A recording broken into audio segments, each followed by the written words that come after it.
Okay. Welcome back to Sunrise Daily. We're coming to you live from Abeokuta, venue of the Ogun Investors Forum. We're joined now by His Excellency Senator Amosun, Governor of Ogun State. Thank you for coming this morning, sir. Very good morning to all of you. Welcome once again to Ogun State. Thank you. Well, the question maybe any watching investor will ask himself is, or herself is, why should I leave Lagos and come and invest in Ogun? Oh, thank you. Well, the truth is this. Lagos, and I'm saying this as somebody that I think this is my profession. I'm an accountant. I'm a finance person. You can even say I'm an economist. For me, Lagos is more of a service-based state now, and that's what it should be. It's like you are saying that why will somebody not want to stay in New York and go to New Jersey? No. For me, I'm happy, and today, I've said it before, if you see all of this, maybe our banks, even majority of all these, our industry, they will say that they want to have their head office in Lagos, no problems. But if you know that this is where you generate the money, this is where your industry is, this is where the activity itself, this is where it happens. So there's no way in now saying that, in any case, you know, I'm not making this up. Even Lagos, as we speak today, if anybody want to even do any major industry, where will they go? Maybe they want to veer towards Ekpe or maybe towards Badagry. And in any case, it is in my interest. When Lagos develops, of course, we develop too. Every day when I see those high-rises going on, of course, all the things they use, they're from Ogun State. The cement is from Ogun State. The gravel they use is from Ogun State. Some or even the things even some of the sand they use, because they will be dredging. We have the sand here readily. So for me, any investor that I would not want to say rational, because people, there will be a lot of things. You know, there are some boxes that you must tick to come and say, oh, this is what you want to do in any business. But I believe that Ogun State offers that what I call comparative advantage that maybe so many other states doesn't have. Imagine if you want to even go to maybe the West African sub-region, you are even traveling to the east, to the north. Of course, why will you, if you do anything in Lagos, you have to pass through Ogun State. So why not do it in Ogun State? And in any case, why will they want to come? Ogun State is secure. I'm not saying other states are not secure. Yes, Lagos is secure too, but Ogun State is very secure. Ogun State have the land. You know, if you look at our land, the topography, the everything, whatever you want to say, if you say savanna, we have rainforest, we have all around. If you look at all the corners of Ogun State, if you are probably in the Ogun West, in the area, you think you are probably somewhere in the north, really. If you are down south here with us in Abeokuta, Ijebu, and Co, you will see the green vegetation. So for any would-be investors, they will believe that yes. And in any case, we have. That's what we are trying to do now. The workforce that you will need, employable workforce, we have them in Ogun State. I'll also come to that in a minute, because you spoke about that separately. But one other matter that you've also spoken about different times is that a lot of people you say who live in Lagos, who work in Lagos, live in Ogun. Yes. How many of them have you been able to perhaps keep here?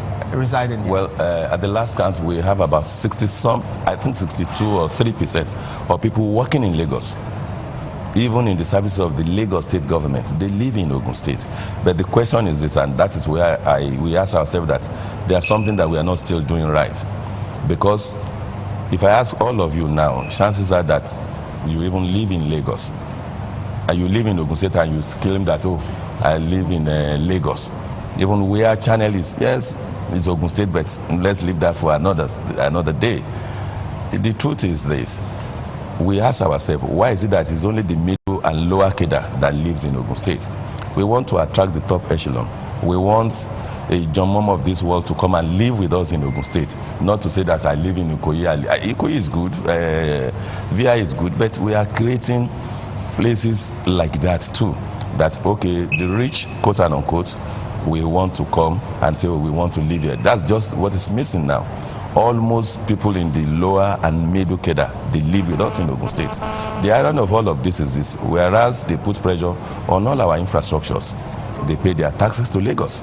But now with what we are doing, I can safely say that at least probably a quarter of those that presently live, or about 20% minimum, that lives in Lagos, that lives in Ogun State and work in Lagos, are now being attracted into the tax pool. Lagos is still paying you some of those taxes. Yes, that's what I'm saying. Maybe at best we would talk from Lagos State government, maybe about 15% of those that are actually working in Lagos and living in Ogun State. But we have started. We will get there one day. But on our part, of course, maybe another 10% has been in the dragnet now, in the tax net now. But gradually, we seek to achieve, what we seek to achieve is to have everybody that lives in this Ogun State, they must pay their taxes to Ogun State. I think it's something your government should still be working on with the neighboring state, which is the Lagos State. And again, on what China says, you know, that argument is always there. I see a smile on your face because it's always between Lagos and Ogun. Maybe we're just the new bride. Everyone is sister state. Yeah, everyone is trying to drag that. Our ownership. forebears realized that Lagos they didn't have this land. Let's give them. They said they want to do forest reserve there. Sherry North and all of those. Even with the waterworks where they are, it's Ogun State land. But of course, that's the way we are. We are one and the same. Let's quickly move on with this investors forum because you know, for citizens of Ogun State, especially those in diaspora watching this program, the question they'll be asking is that I hope our governor is not on another talk shop. So for you to say that 2 years down the line, and that's the third in the series, you must be able to show some results to your people so that it doesn't look like you've just been talking every year. So what have you got for the past 2 years that you have this forum? Has there been any kind of result? To the past 2 years alone, I would say since our administration has been in place, we were here, this is the 5th year running now. And in all the 5 cardinal programs that we set out to do, we started with education, health, agriculture that will lead us to industrialization. Is deliberate because we don't just want to do agriculture the way it is done without taking advantage of the value chain that agriculture offers. Then we talk about this urban renewal, housing and urban renewal. And the last one, by no means the least, which for me is even critical, is key, is infrastructural development. And I did mention in all those 5, is it education you want to talk about? It's different now. When we came in, yes, like I said, no government can finish anything. No, you come in, you do your bit. But I make bold to say now where we are, educational-wise, in this Nigeria, people will come and say, oh, you've been able to do this, well done. We have this challenge, and I'm on camera, I can say this. We have more schools, more public schools than Lagos. What, the quality? Yeah, no. More public schools than Lagos in terms of the number. Okay. Lagos have more of nobody can match them in terms of private schools. But public schools that the government will have to cater for, we have more schools than Lagos. So if you look at that from that perspective, you will know that, yes, it's so easy for people to say, oh, what are we doing in Ogun State? But when they sit down and situate the number of schools that we have, the other time I was reading, they said, was it Ondo State? And they said Ondo State has, I think about maybe, is it 200 or so or 300 secondary school. We have in excess of 600 secondary school here in Ogun State. We have over 1,000, maybe 200 primary schools. Owned by the government? Yes, that government runs. So that is education. And we are now having what we call model school, not just model school. Can government sustain that? Yes, we will, because of what we are trying to do. Are you bringing in the private sector? We are bringing them in. It's just like what happens in the UK, in the US, and all of that. Yes, our indigenes will not pay. The private sector, we are collaborating with them. Some will be fee paying, others will not pay. And with what we have been vocational training, we are introducing what we call day release. We have been engaging all the industries in Ogun State to say that, oh, what do you do? Don't wait that when you need to employ people, begin to train them even while they're in school.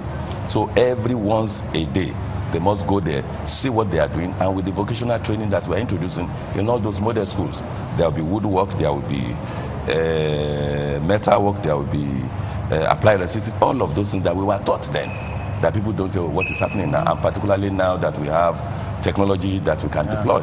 So we are looking at our tie and dye here, we are looking to how we can improve on it, technical drawing, all of those we are teaching them, so that they will be employable youths, not just people that will come and go. Do you interface with industries to know what are your labor demands? That is what we are saying. Train people for that. That's what we are saying. And we have demonstrated that when we are doing this, our infrastructural development. Because hitherto, they will tell you that even masons, they don't have in Nigeria, carpenters, we don't have in Nigeria, welders, they don't have in Nigeria. It's not that we don't have, we have good craftsmen. But somehow we drop the ball. People will run to Republic of Benin, they will run to Togo, run to Ghana. We are changing that. That's on education. And in any case, we have introduced free education because we realize people, they don't even have the resources to do it. People argue that, why will you say free education? That we are the people creating the problem. But I say, no, it's better for me. Yes, people will say, oh, look at it, some people are seeing maybe they don't have enough chairs, they don't have enough this. But it's better for them to be in school as against maybe going out there. So that's what we are trying to do in that area. We've created an environment where everybody will have opportunity, of course, to be educated.